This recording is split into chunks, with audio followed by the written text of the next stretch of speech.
नमस्कार दर्शकों, जेके प्राइम में आपका स्वागत है। मैं हूं विनोद कुमार। सारी तैयारियां मुकम्मल हो चुकी हैं। लोकतंत्र के पर्व के आखिरी चरण यानी 8वें चरण के मतदान को लेकर के तैयारियां मुकम्मल हो चुकी हैं। पोलिंग स्टाफ को रवाना किया जा चुका है और बड़ी दिलचस्प बात है कि 8 के 8 चरण, जो 8वां चरण है, इससे पहले 7 के 7 चरण जो है बड़े ही पीसफुल तरीके से रहे हैं।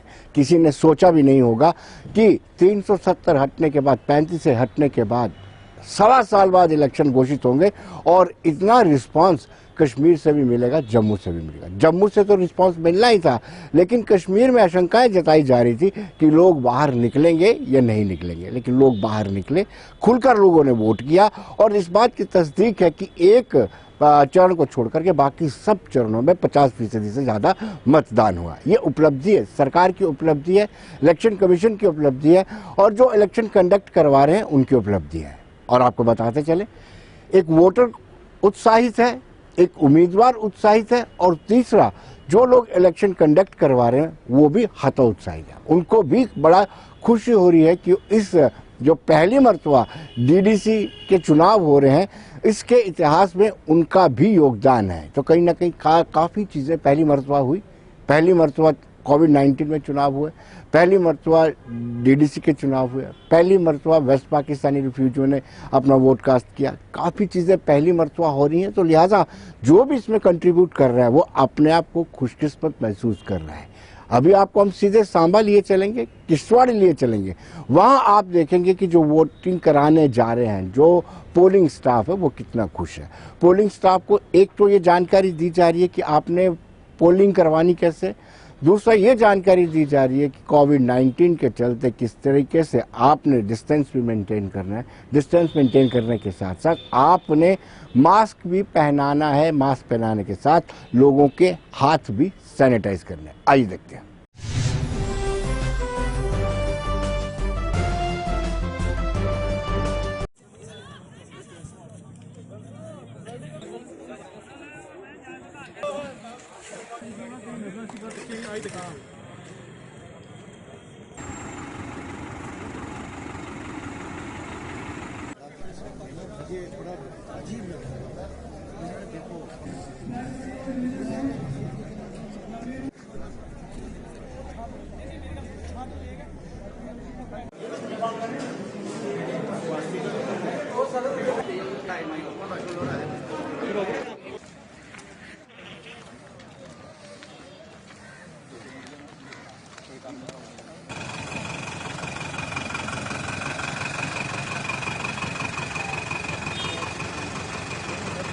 जैसा कि आप देख रहे हैं कि पोलिंग पार्टीज़ जो हैं वो 8वें फेज़ के लिए जा रही हैं। सबको ऑर्डर्स जो हैं वो इशू हो गए हैं। 8वें चरण में हमारे 2 कॉन्स्टिट्यूएंसीज़ हैं, एक सांबा ए है और दूसरी सांबा बी है। तो पार्टीज़ ने अपना सामान ले लिया हुआ, वो आधी तो चली भी गई हैं, आधे घंटे में सारी चली जाएंगी। तो टोटल जो कैंडिडेट उम्मीदवार हैं वो टोटल 11 हैं। सांबा ए में 6 हैं और सांबा बी में 5 हैं। तो जहाँ तक टोटल वोटर्स की तादाद है वो 11,986 जो है वो सांबा बी में है और 12,033 सांबा ए में है। टोटल मिला के 24,019 जो है वो वोटर्स हैं। तो जैसे हमारा स्मूथ गया है, तो आशा करते हैं कि डीसी साहब की सदारत में ये सब कुछ ठीक चलेगा। लोगों से अपील करते हैं कि ज़्यादा से ज़्यादा मतदान करें और टोटल सेंसिटिव पोलिंग स्टेशन जो है हमारे वो 33 हैं, 33। जिस तरह से सर्दी आज काफ़ी ज़्यादा, तो पोलिंग पार्टीज़ के लिए क्या क्या व्यवस्था की गई आपकी? उनका खाने पीने का अच्छा उनको इंतज़ाम किया गया, उनके लिए लंच भी उनको दिया गया है। बाकी बेडिंग जो है उनको कहा गया था कि एक दिन का काम होता है, तो बेडिंग शेडिंग उन्होंने खुद लाई है। तो बाकी पोलिंग पार्टीज़ खुश हैं, कोई ऐसी बात नहीं है। कोई उम्मीद है कि ये भी चरण अच्छे से संपन्न हो जाएगा? बिल्कुल अच्छी तरह से संपन्न होगा और बड़ी अच्छी बात है कि हमारी पोलिंग परसेंटेज जो है वो बहुत अच्छी जा रही है हर चरण में और वायलेंस फ्री ऑफ वायलेंस जो है हमारा चल रहा है सब कुछ। इसमें सेंसिटिव पोलिंग स्टेशन कितने बनाए गए? 33 बनाए गए हैं, आपको बोला मैंने। 51 टोटल पोलिंग स्टेशन है, जिसमें से 31 जो है वो सेंसिटिव है। उनके लिए माइक्रो ऑब्जर्वर्स की व्यवस्था अलग से की। कुछ नहीं, किसको मिली नौकरी? बच्चे दर बिदर हैं, MSc कर करके PG कर करके बच्चे दर बिदर हैं, दर बिदर की ठोकरें खा रहे हैं कि मजदूरी नहीं मिल रही है। नौकरी की तो बात छोड़िए, मजदूरी नहीं है कहीं पे। मजदूरी कहाँ पे? नरेगा एक काम चल रहा है गवर्नमेंट की तरफ से, बाकी क्या चल रहा है? उसमें भी क्या है, क्या कहते हैं, नरेगा में जो दिन लगाएगा वही क्या कहते हैं अपना दिन लगाएगा। डिपार्टमेंटों से, डिप्टी कमिश्नर डोडा से रिक्वेस्टिंग कर करके थोड़े बहुत काम करवाए हैं। अदरवाइज गवर्नमेंट की तरफ से कोई तवज्जो नहीं है। सिर्फ इलेक्शन के लिए गवर्नमेंट के कोई भी जो भी इनके कार्यकर्ता होंगे वो उस वक्त आएंगे, इलेक्शन जब इनका होगा उस वक्त वोट मांगने के लिए पूरी पार्टियां आ जाएंगी। अदरवाइज आगे पीछे कोई नहीं देख रहा है, गरीब कहाँ मर रहा है, कहाँ बच रहा है, कहाँ जी। सर उम्मीदें तो बहुत कुछ है, कोई काम नहीं बन रहा है। ग्राउंड लेवल पे जो भी हो रहा है बिल्कुल कुछ नहीं हो रहा है। अभी देखो सर, पेट्रोल 86 रुपये लीटर हो रहा है और पैसेंजर टैक्स जहाँ हम 2000 भर रहे थे वहाँ हम 6000 भर रहे हैं और हमें बोलते हैं किराया कम करो।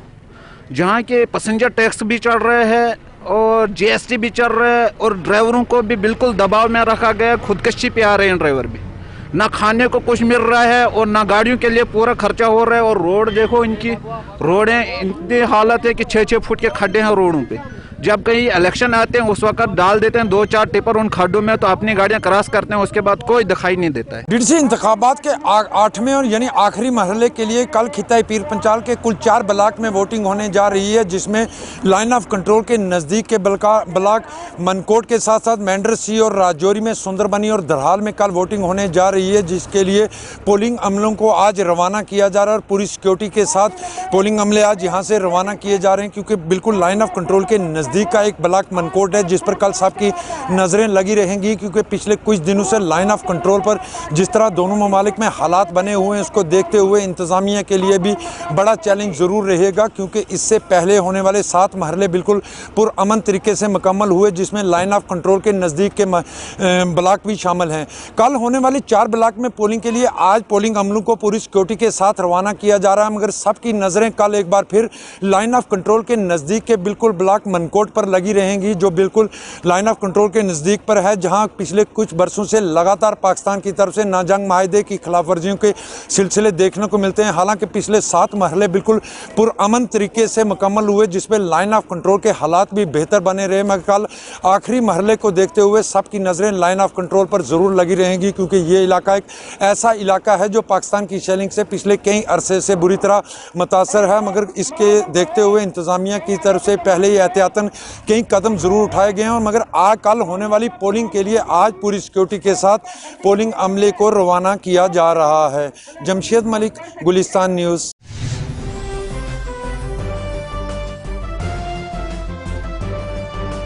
दर्शकों, LOC की बात करते हैं तो LOC पर चुनाव थोड़ा कठिन होता है, क्योंकि पाकिस्तान बौखलाहट में है। पाकिस्तान लगातार सीज़फायर का उल्लंघन कर रहा है। राजौरी हो, पुंछ हो, दोनों ही जगहों पर लगातार रिहायशी इलाकों को टारगेट बना रहा है। पाकिस्तान के पास या आतंकी संगठनों के पास एक और टारगेट है कि किसी न किसी तरीके से जो लोकतंत्र की प्रोसेस जम्मू कश्मीर में चल रहा है उसमें वादा डाली जाए, उसको डिस्टर्ब करने का कोशिश की जाए, और ऐसा ही प्रयास पाकिस्तान की तरफ से किया भी जा रहा है। और मेंढर जैसे इलाके में जहां लगातार सीज़फायर का उल्लंघन हो रहा है, वहां भी लोगों को डराने का प्रयास पाकिस्तान कर रहा है।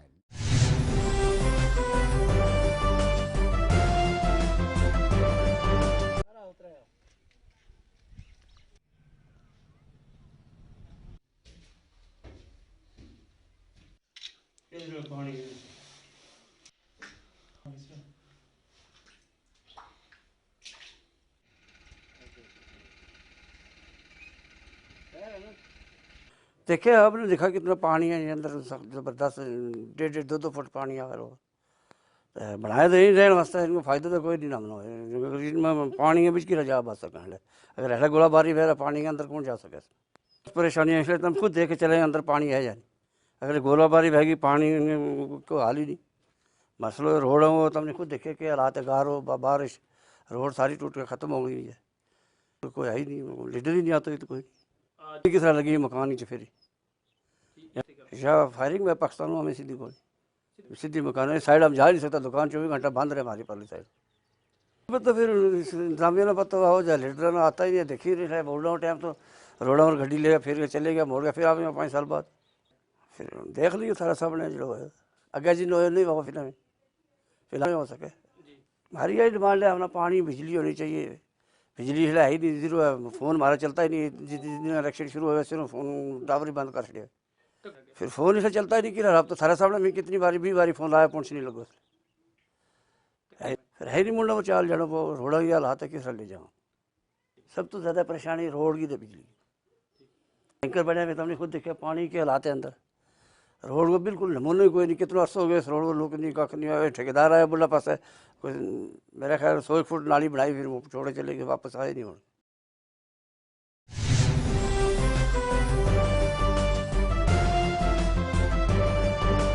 दर्शकों, फोन लाइन पर हमारे साथ सीनियर लीडर और फार्मर मिनिस्टर मनजीत सिंह जुड़ चुके हैं, अपनी पार्टी से ताल्लुक रखते हैं। मनजीत सिंह जी, 8वें चरण का कल चुनाव होने जा रहा है, अपनी पार्टी की क्या पोजीशन जम्मू में रहेगी, कश्मीर में रहेगी, क्या लगता है आपको?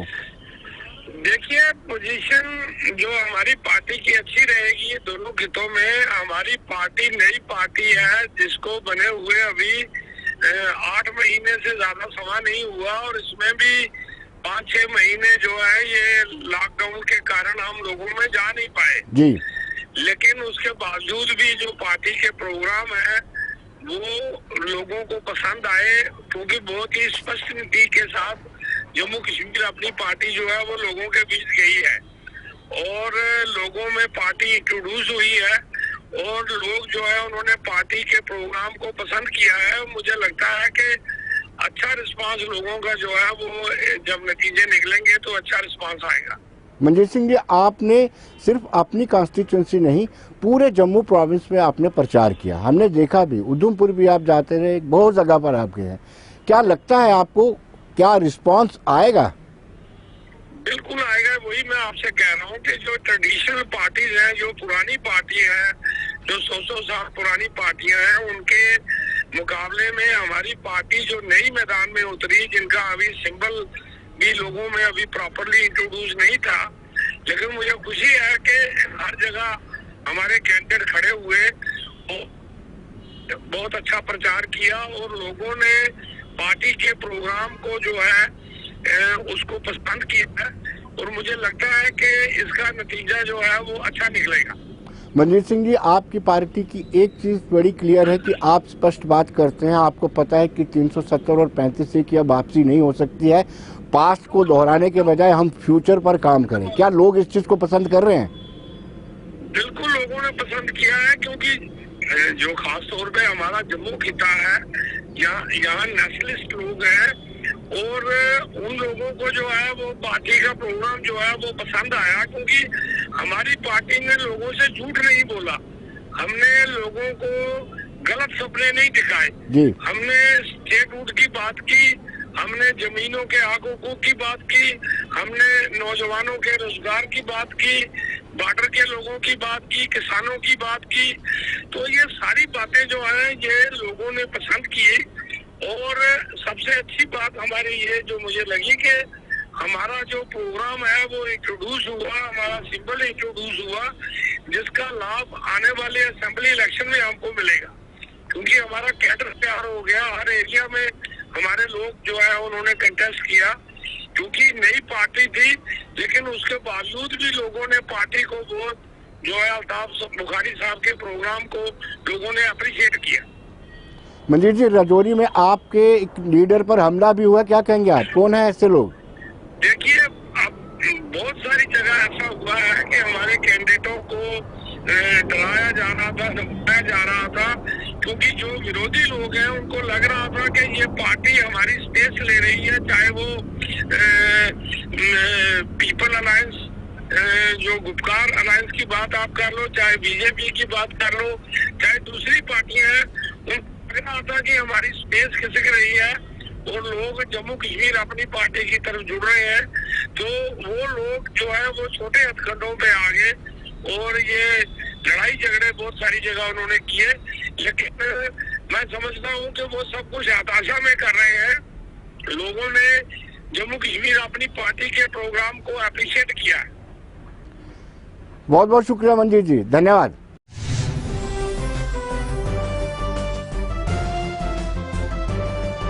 तो दर्शकों, जैसे कि अपनी पार्टी के मनजीत सिंह ने कहा कि उनको बड़ी उम्मीद है, नई बनी हुई पार्टी है, लेकिन पुरानी पार्टी कांग्रेस से हम बात करेंगे। इस वक्त फोन लाइन पर हमारे साथ सीधे जुड़ चुके हैं रविंद्र शर्मा, जो चीफ स्पोक्स पर्सन है कांग्रेस पार्टी के। रविंदर जी, 8वें चरण का मतदान कल होना है और 22 को नतीजे आ जाने हैं। कांग्रेस को क्या उम्मीद लग रही है? देखिए, पहले तो स्वागत योग्य बात यह है कि लोगों की नाराजगी हो सकती है सेंट्रल गवर्नमेंट और भारतीय जनता पार्टी से कई मुद्दों पे, लेकिन फिर भी जिस तरीके से लोगों ने चुनाव में हिस्सा लिया कश्मीर वादी के अंदर भी और पार्टिसिपेशन की डेमोक्रेटिक प्रोसेस में, देश की जमहूरियत मजबूत हुई और ये अच्छी बात है। जीत और हार लगी रहती है चुनाव में, कोई जीते कोई हारे, लेकिन जमहूरियत और देश जीतना चाहिए। हमारे लिए ये जो है वो महत्वता रखता है। बाकी उम्मीद यह है कि कांग्रेस पार्टी का वर्चस्व अच्छा रहेगा हर जगह पे। हालांकि ओपोजिशन पार्टीज और कांग्रेस पार्टी इसमें शामिल है जिन्होंने अगेंस्ट आर्ट्स इलेक्शन लड़ा, ना डिलिमिटेशन का पता, ना हदबंदी का पता, ना रिजर्वेशन का पता, और मनमर्जी से सारे काम हो चुके थे जी। और उसके बाद भी सिक्योरिटी के इंतजाम कहने के बावजूद कोई उस तरह का कदम उठाया नहीं गया। लेकिन फिर भी हम ये मानते हैं कि भारतीय जनता पार्टी का बहुत बड़ा प्रचार के अंदर का सारी लीडरशिप जहाँ थी और उन्हें जैसे कि होता है चुनाव में पाकिस्तान जब बाकी चीजें उनको याद आती हैं और विभाजन की राजनीति करते हैं, विकास की बात तो उन्होंने की नहीं और उन चीजों का जवाब नहीं दिया। लेकिन कांग्रेस पार्टी ने लोकल लेवल पे लोकल लीडरशिप और कैंडिडेट्स अच्छे खड़े किए। हमें उम्मीद है कि लोगों का मूड तो जनता भारतीय जनता पार्टी के खिलाफ था और है, वो उनकी नीतियों और कारनामों से खुश नहीं। खासकर लोकल लीडरशिप की बहुत सी ऐसी कारनामे हैं जिससे लोग नाखुश और नाराज हैं और कई ऐसे केंद्र के फैसले हैं जम्मू कश्मीर के बारे में जिसके ऊपर नाराजगी सख्त ही लोगों में देखी गई।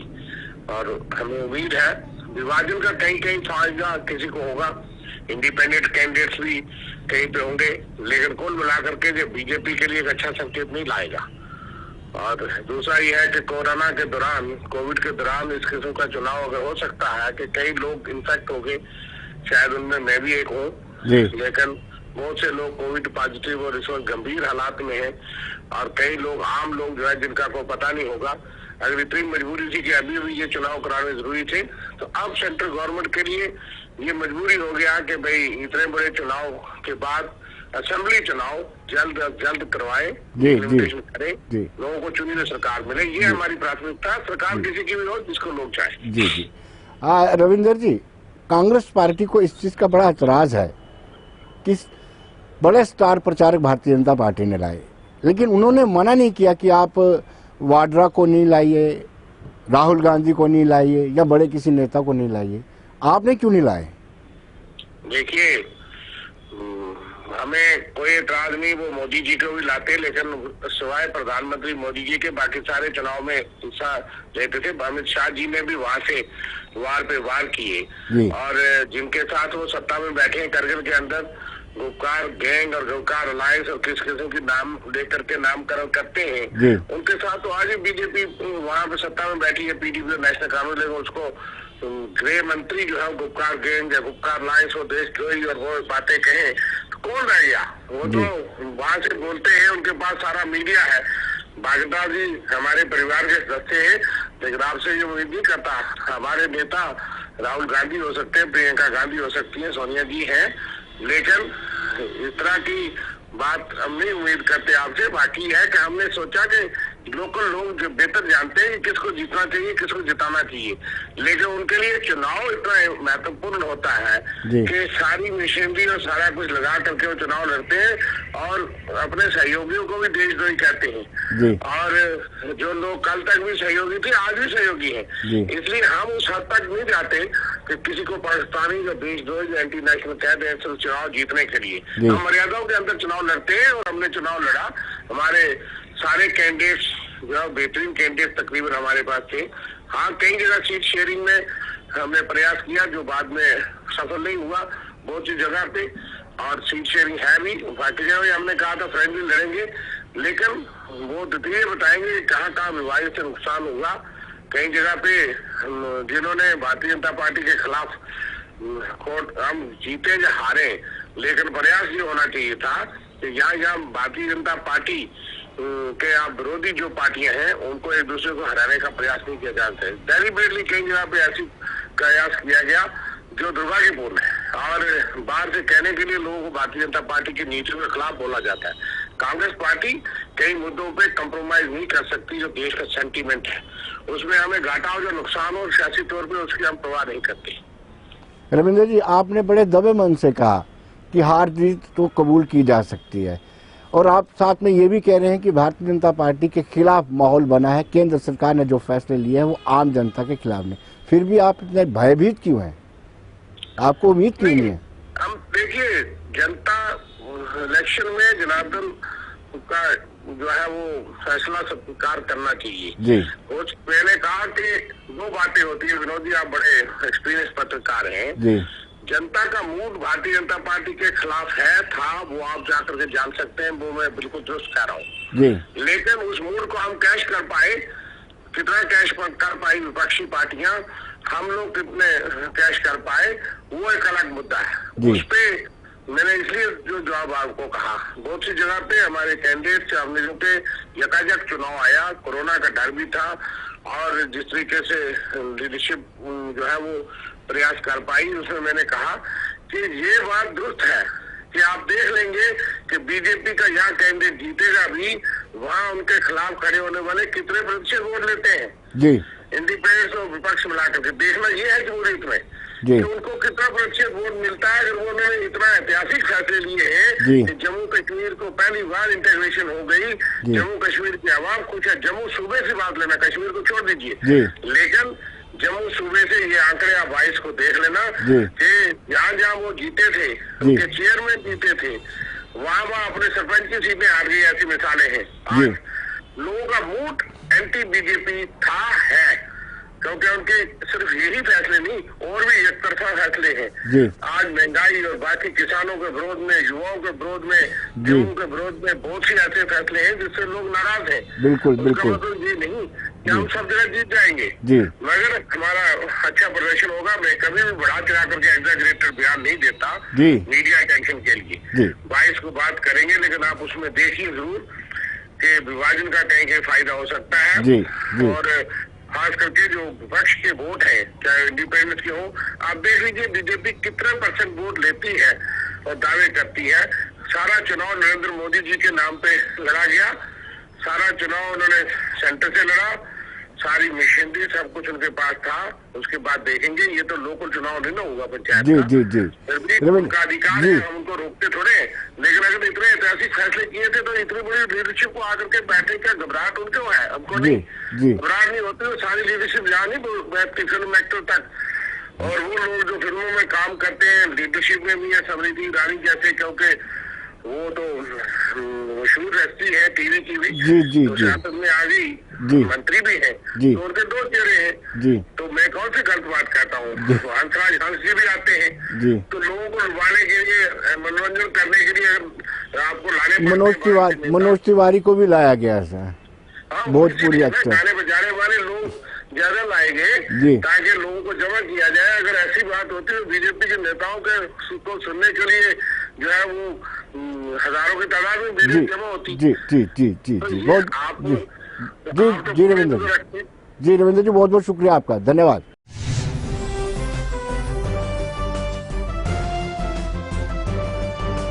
तो दर्शकों, आपने देखा कांग्रेस बड़ी कॉन्फिडेंट है कि उनको जीत मिलेगी, लेकिन अब हम बात करेंगे पीपल्स डेमोक्रेटिक पार्टी की।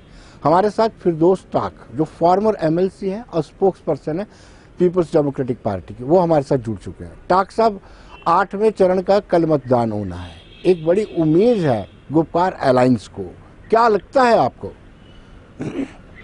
देखिए विनोद जी, जहाँ तक इंतखाबात का सवाल होता है, हर पॉलिटिकल पार्टी को एक उम्मीद होती है, और जिस तरह से ये इलेक्शन करवाए गए थे और जो ये इलेक्शन करवाने का मुद्दा था भारतीय जनता पार्टी का, जिस तरह से जल्दी जल्दी में इलेक्शन का अनाउंसमेंट किया गया, और ये पूरी कोशिश की गई कि जो गुपकार अलायंस के जो कैंडिडेट्स हैं और गुपकार अलायंस में जो पार्टीज हैं उनके कैंडिडेट्स हैं, उनको कैंपेन नहीं करने दिया जा रहा था।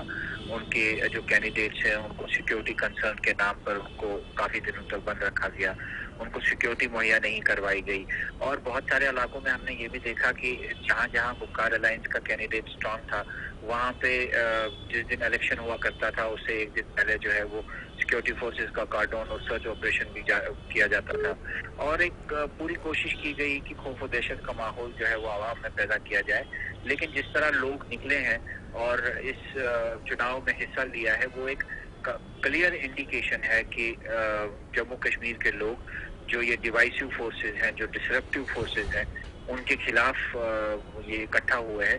और इंशाल्लाह तबारक ताला हमें पूरी उम्मीद है कि गुफ्कार अलायंस के कैंडिडेट्स जहाँ पे भी हैं वो जो है वो जो कामयाब होंगे, और जो कमिटमेंट्स हमने आवाम के साथ की है उस कमिटमेंट में हम पूरा उतरने की कोशिश करेंगे। ताक साहब, अभी रिसेंटली वीडियो वायरल हुआ है, वो हम सब देख रहे हैं, काफ़ी लोगों ने देखा है कि मैडम महबूबा मुफ्ती ये कह रही हैं कि मुझे बाहर जाने नहीं दिया जा रहा है, लेकिन अंदर से ही लॉक लगाया हुआ है, बाहर से तो खुला था। देखिए आप विनोद जी, अगर आप तो कम से कम अगर आप आवाम इन वीआईपी एरियाज में नहीं गए हैं, लेकिन आप गए हैं जहाँ पे एसएसजी के सिक्योरिटी का कवर होता है, वहाँ पे गेट का लॉक हमेशा अंदर से लगाया जाता है, ना कि बाहर से लगाया जाता है। अच्छा। जो फॉरवर्ड चीफ मिनिस्टर्स हैं उनके वहाँ पे जो सिक्योरिटी का अरेंजमेंट है, पूरा सिक्योरिटी का जो डिप्लॉयमेंट है वो रेजिडेंस के अंदर होता है। रेजिडेंस के बाहर जो है वो सेकंड टायर सिक्योरिटी होती है, जो सीआरपीएफ होती है वो बाहर खड़ी होती है, लेकिन अंदर एसएसजी की डिप्लॉयमेंट होती है। और उस बिल्डिंग में एंट्री और एग्जिट जो है वो कंट्रोल करती है एसएसजी, अंदर बैठ के, ना कि बाहर खड़े होके। तो अब ये बताना कि लॉक अंदर से था, लॉक बाहर से था, तो मुझे नहीं लगता कि इन चीजों से कोई फर्क पड़ता है। बात बिल्कुल क्लियर है कि महबूबा मुफ्ती साहिबा को बार बार हिरासत में लिया जा रहा है। वो जब भी बाहर आना चाहती हैं, उनको पूरी कोशिश की गई कि सिक्योरिटी फोर्सेस की तरफ से, यहाँ की एस्टेब्लिशमेंट की तरफ से, कि वो लोगों के कंसर्न के लिए और अपनी पार्टी के कंसर्न के लिए या अलायंस के कंसर्न के लिए घर से बाहर ना आ पाए। यानी ये एक डेलिबरेटली अटेम्प्ट है कि कोई बड़े नेता प्रचार ना कर पाए। देखिए ये कोई नई बात नहीं है। जिस तरह से अगस्त 5, 2019 के बाद केंद्र की सरकार ने और यहाँ की इंतजामिया ने जो रोल प्ले किया है, खासकर जिस तरह से टारगेट यहाँ की पॉलिटिकल लीडरशिप को किया गया है, वो आवाम के सामने कोई छुपी हुई बात नहीं है और उसको एक्सप्लेन करने की जरूरत भी नहीं है। ये कंडक्ट खुद लोगों के सामने एक्सप्लेन हो रहा है। जी बहुत बहुत शुक्रिया, धन्यवाद।